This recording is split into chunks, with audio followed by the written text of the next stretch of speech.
আজকে কিন্তু গরমটা অনেক বেশি। বিকালবেলা নিশিতাকে নিয়ে চলে আসলাম আমি তেঁতুলতলা মন্দিরে। হাতে গোনা কিন্তু আর কয়েকটা দিনের অপেক্ষা, আমাদের মন্দিরে কীর্তন শুরু হয়ে যাবে। এই সময়টার জন্য কিন্তু আমরা সত্যি অপেক্ষা করে থাকি।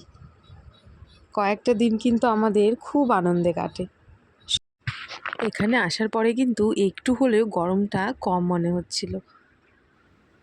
আর কীর্তনের জন্য কিন্তু বেশ সুন্দর করে সব কিছু যেন ধোয়া মোছা করা হয়ে গেছে, পরিষ্কার পরিচ্ছন্ন একদম সব কিছু। আর নিশিতাকে নিয়ে কিন্তু আমি গোটাটা হেঁটে বেড়াচ্ছিলাম।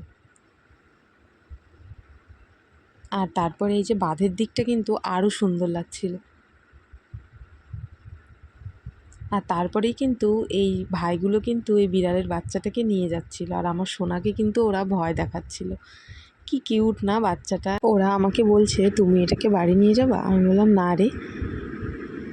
তারপর কিন্তু নিশিতাকে নিয়ে আবারও মন্দিরে চলে আসলাম।